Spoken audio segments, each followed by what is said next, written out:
네, 안녕하세요. 아이팅 성형외과 김종규입니다. 저번 시간에서 이제 그 방대 유지인대가 그 전까지는 완전히 수술의 금기의 영역이었다가 지금은 무조건 해야 되는 대로 바뀐 거죠. 불과 몇십 년 사이에. 그거에 대해서 이제 알아볼 텐데요.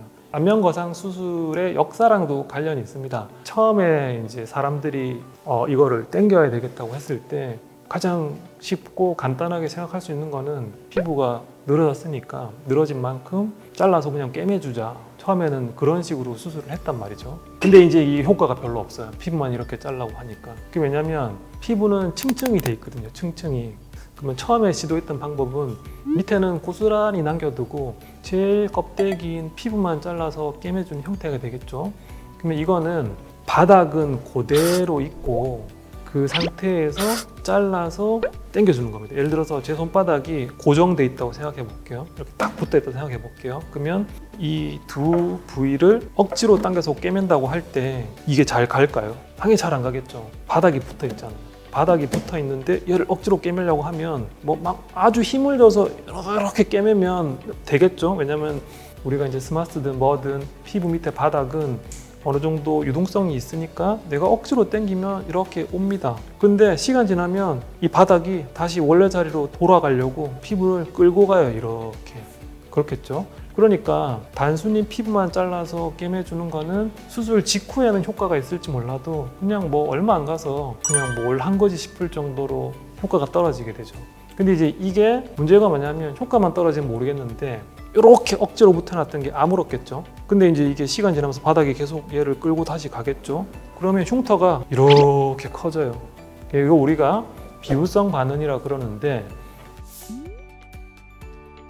이거는 우리 신체에서 어떤 부위를 강제로 당겨서 꿰매거나 많이 움직이는 부위에 봉합이 들어가게 되면 상처 입장에서는 지속적인 팽창력이 발생하기 때문에 이거를 버티기 위해서 그 흉터가 점점 단단해지는 겁니다. 이런 식의 피부만 자르고 당겨서 봉합하는 수술은 필히 비우성 반응을 동반할 수밖에 없습니다. 그럼 그 다음 생각할 수 있는 거는 그러면 이거를 바닥에서 떼야 되겠다.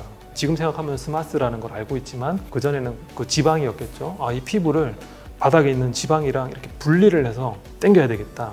이제 이렇게 수술이 진행이 된 거죠. 층층이 쌓여 있는 것 중에서 한 층만 이렇게 싹 드러내는 거를 저희가 보통 박리라고 그래요. 그래서 처음에 이제 수술은 피부만 잘라주고 봉합하는 형태에서 피부를 절개를 가한 다음에 피부 박리를 일부 한 다음 당겨서 봉합하는 식으로 바뀌었습니다. 이거는 효과가 그래도 좀 좋아요. 잘 당기면.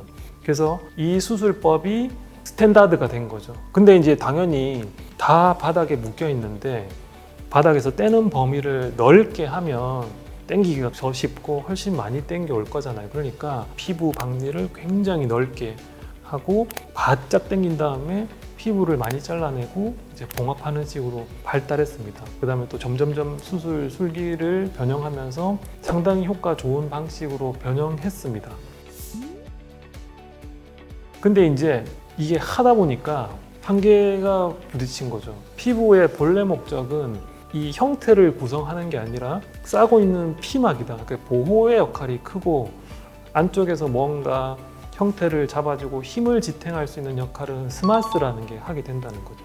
그러니까 이 피부 박리를 통한 안면 거상도 효과가 그렇게 오래 가지는 못하는 거죠. 또 마찬가지로 그렇게 억지로 당겨서 꿰맸을 때 비우성 반응을 또 피해갈 수가 없었습니다. 그러니까 이제 흉터 문제랄지 지속성의 문제가 발생하니까 사람들이 그러면 좀 더 밑에 거를 박리해서 당겨볼까 하는 생각에 지금은 스마스라고 알고 있는 그 얕은 지방층을 박리를 했어요. 그래서 분리를 시켜서 당겼던 거죠. 그러니까 되게 잘 당겨지는 거죠. 피부는 쭉쭉 늘어나는데 이 스마스라는 거는 탄성이 없기 때문에 흡사 천 조각 잡고 당기는 것처럼 당긴 대로 쭉쭉 올라오는 거죠. 그러니까 다시 한번 수술법이 바뀌었죠.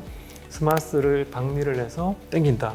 효과가 좋고 흉터도 줄어들더라. 그래서 이 방법이 또 진화를 했단 말이죠.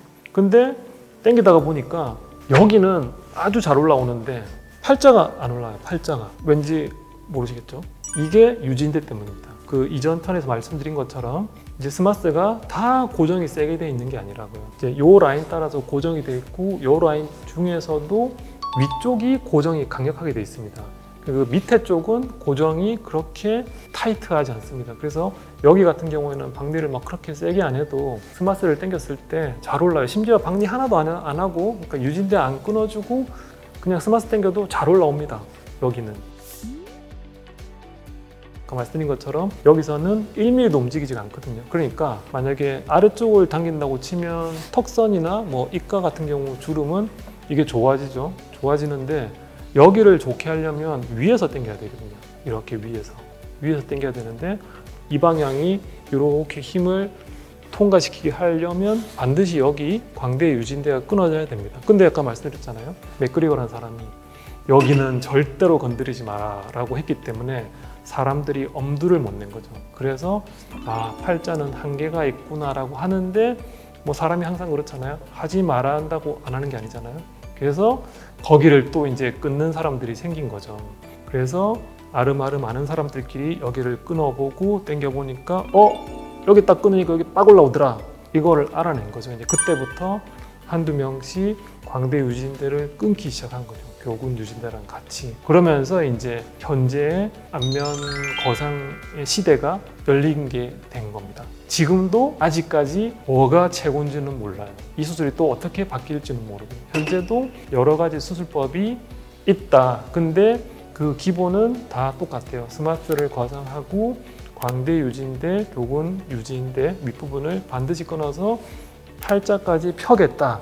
이게 목적이고 그 목적을 달성하기 위해서 여러 가지 수술법들이 세부적인 디테일을 조금 달리하고 이름을 조금 달리해서 존재하고 있는 상태입니다.